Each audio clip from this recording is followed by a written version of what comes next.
Hey SEOs, this is Josh from joshmcdonald.net. Hope you're doing well. The question of today is, does the SERP CTR increase your positions on Google? So if I was ranking, say, number 9 here and I click this, if I had enough people clicking this number 9 spot, would I move up to number 5, 4, 3, 2, 1? And we're going to address a couple different articles about this. We're going to talk about Rand Fishkin's study and what works and what doesn't work. So, where are we here? We're right here. So, I first of all, I searched up and checked out a couple articles. I've already heard them. I've already read them before, but this is going to be what we're going to be talking about. So it comes down to these right here, these two paragraphs. So we have. First off, it starts off a little intimidating. First off, gaming this almost never works. So I started playing around with this back in spring 2014. So coming up on 2 years ago, I went out. I'm a coder, so I actually built out a system. I crawled for proxy servers. I went on Google. I found all these different HTTP and HTTPS proxies, tested them, all automated.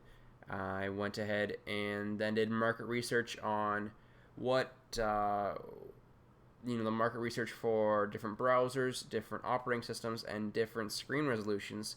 And then by using this data and these proxies, I was able to simulate browser clicks on Google.com to my websites.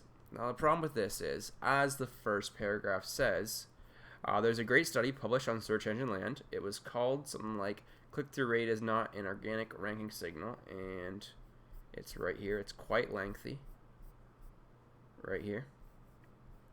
And it's about a guy who fired up a ton of proxy servers, just like me, and had them click a bunch of stuff, faking traffic by essentially using bots, and didn't see any movement at all. Okay, what's the problem here? Now, these proxy servers are already likely discovered by Google. There's likely a footprint. I doubt he has, you're going to need a good amount of proxies. So I doubt he has 500 private proxies, clean private proxies in different countries, spread out across different internet service providers. There's a lot of details here, and I highly doubt he removed his footprint. Okay, so he had no movement at all. Say they were public proxies and they were indexed in Google. Then Google already knows there's proxies, so he likely found them through Google anyways. So Google already knows their proxies, and they're not really going to be effective. Now, the second paragraph in this article here, it says, but you compare that to another report that was published on Search Engine Land, again just recently, which replicated the experiment that I and IMCE Labs folks did, just using real human beings, and they did see results. The rankings rose rather quickly and kind of stayed there. So real human beings searching, very different story from the bots searching. Okay. He also did a tweet. I'm not sure if you saw that, but he tweeted a while ago. He said, I'm testing out the SERP CTR to see if it has any effects on my rankings. Go ahead and click this URL for this keyword. And all his Twitter followers, Rand Fishkin's Twitter followers, went ahead and clicked. So they probably sent a few hundred, maybe a few thousand clicks, and it did raise. It did work. So it's clear that real human traffic will actually work. It'll actually, in 2016, in 2015, and the future of SEO, as offsite and onsite factors become less and less important, and Google focuses more on user experience factors like the click-through rate, this is going to be one of the ways that SEO will move forward. So the white hat strategies involved in this, it comes down to a promising title and an interesting description paragraph. But in addition to that, it now offers this opportunity to manipulate the rankings, and that's what we're going to talk about now. So we already went over that bots don't work. I tried that out. I tried out a software that I did, and the rankings just weren't there. It was becoming so difficult. Excuse me. I wanted a certain amount of certain proxies had to be used at certain intervals, and then couldn't be used again for so long. And then I wanted, so much market share to be on Safari, on the Mac, and then so much market share to be on Android, and so much on the iPhone, and so much to be Windows 7 using Chrome. And then I had to go through all the screen resolutions, and like I had to check out if this is a user agent that's being used for Chrome on the Mac, then I need to figure out what kind of popular resolutions are usually used on the Mac and what percentage. What is the market share for each one? And then I kind of did some sort of random generation that would accurately represent the market share and generate a user agent based on the market share. So it got complex quite quickly when you look at all these different factors and trying to make it seem real. And then you tie in proxy to this, and as I said before, it just turns into a big mess. I mean, the internet service providers are going to be likely the same if they're private, and they need to be private if this is going to work. And then they also need to be in different countries and be spread out, and they can't be reused. You can't keep using the same 50 proxies, and private proxies are not cheap, right? Squid proxies is one of my favorite here. And you see that the price of private proxies, it's just not affordable. You got 10 for $24 a month. I think I have 50 right now, so $87 a month, or 25. I can't remember how many I have, but it's not cheap. And you want to scale this up. Say your search term is 2,000 searches a month. You're gonna need, let's say 25% of that. You're gonna need 500 clicks. You're already at $600 right there. I mean, that's not a little bill there. That's you could build a decent private blog network for a heck of a lot less than that, $600 a month. Okay, so what are the options now? So public proxies, no, they're already indexed by Google. Google knows all about them. Private proxies, no, it's too expensive. So what's left? As we said, real users. That's what's left.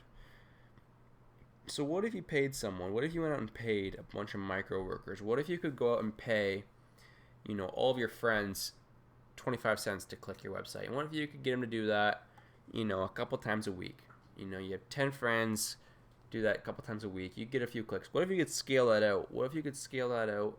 Have them do it every day, automatically pay all of them all in a system. So you just enter in your URL, you enter in your country, and you enter in your keyword, and they'll go ahead and click every 6 hours or whatever you choose, just to increase your rankings. And at 25 cents a click, you're thinking, okay, who's going to do that in the US? Well, if you calculate that across, you go to Microworkers website, you'll see that people are actually doing this in the US, in Canada, in the UK.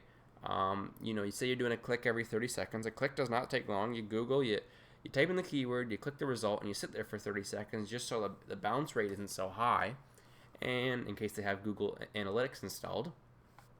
And, and they repeat that 2 times a minute or whatever, and you got 25 cents there, and you do that, 60 times in an hour. I mean, it's as good as minimum wage. You're working from home, and people are going to do it. It's not difficult work. It's kind of boring, but it's money, and people are doing these micro workers, micro jobs. They're doing surveys. They're doing things like this. This is a little bit more reliable. You make a click. There's no survey that you can get messed up or turned around on. It's quite easy work. So that's what we're left with. So how does this work? So I invented a system called Circlex.com, and basically how it works is you can either register as a clicker or a buyer. So you go ahead and click to our panel here, register, and because I'm logged in, it is not working. Let me log out. Excuse me. Okay, here we are. Enter your username. You're a buyer or a seller. Seller means you want to work and do clicks. Buyer means you want to buy clicks to your website. Enter in your PayPal email especially if you are a seller. If you're a seller, because I need to pay you somehow, and password. Enter it in. You're all set to go. You log in. You download. There's a Firefox Extension, which will basically you sign into, and it will walk you through which websites you should click, what keywords you should search. It walks you through everything. It's very simple to use. Anyone can use it. Right now, we're only doing on Firefox because, of course, if we had it on Chrome, it would probably get deleted. Google does own Chrome, so for obvious reasons, we do not have a Chrome extension at this point in time. So we can see, I mean, that concludes everything. We can see that this is a factor. There's enough studies out there. Bots do not work. So if you've tried with proxy servers, there is software out there to use proxy servers to raise your CTR. And there's likely lots of bad reviews on it, and it likely just doesn't look promising. But if you look at these studies from real traffic, from real IPs, from real people, from real computers, everything legitimate, there's not an issue. And you're wondering, what can Google do to stop this? Okay, well, we look at ad blocker. How long has Google been fighting ad blocker for? I mean, it's an extension. It can't tell when people have it. There's a couple plugins I can kind of guess when you have it, but it's nothing that Google has really been able to crack down on yet. I mean, it's been around for so long. Google's been fighting it so much I mean, it's cutting into billions and billions of dollars. So they obviously have their best people on it, and it still goes unsolved. So I mean, this little advancement that we've come up with here, this extension, we feel pretty confident that it's going to be around for a while. And as long as Google keeps valuing user experience, it will move your rankings higher. Is it a good way to, it's not a single, it doesn't work alone by itself. Let's just say that. It's not your entire SEO strategy. You still need to do on-site, you still need to do off-site, you still need to do guest posts, you still need links coming in and optimization and a real good user experience, as in, good design and things like that. But when you add in these extra clicks just to get it a little bit higher, your click-through rate a little bit higher, then you can start seeing the movement, and it'll really help you. Other than that, another suspicion I should address is, does Google Chrome send back data from the user, what the user is doing? And anyone who knows computer science, anything about sniffing packets, there's a program called Wireshark, and you can go ahead and actually see what data Google is sending back. It's just a packet sniffer, and it's a little software. And if you're computer science, you know all about it, how to use it, and you can easily detect, okay, no, it's just a rumor. Google Chrome is not sending back data of all your websites and all that kind of stuff. So don't keep saying that. It's just a fault. I hate when people say that, because it's so publicly known. You can just check out on Wireshark what kind of data is being sent from Google Chrome back to Google. So don't say that anymore. Google Chrome is not tracking your movements on websites. Okay, so I think that covers everything. Bots do not work. Everything you heard about bot traffic not working is true. It's real people that work. You can check out all the studies. I mean, there's tons of them. And right now, I believe I'm the owner of Circlex. That's SERP CTR. The name will be in the description. And yeah, so the clicks, they're around, depends what country you choose from, around 10 cents to 50 cents a click. And the buyers, or the clickers, get paid half that. And you can start with, I think, $4 in the minimum order. So anyways, that concludes everything. Any questions, I always respond to my comments. Likes, massively appreciated. They power my videos. I think we're coming up to 10,000 views, and that's pretty awesome considering this niche is so small, and there's such a small group of us, 10,000 people in this little industry of advanced level SEO. It's pretty awesome. Coming up on 300 subscribers. So looking forward to that. Looking forward to making more videos. Looking forward to sharing my knowledge and creating innovative products. This is the first product of my own that I've mentioned on the channel, so hopefully it goes over well. Hopefully you learned something. Let me know what you think in the comments. joshmcdonald.net. Check me out, and you can contact me there. Anyways, hope you guys enjoyed it. I'll see you in the next video.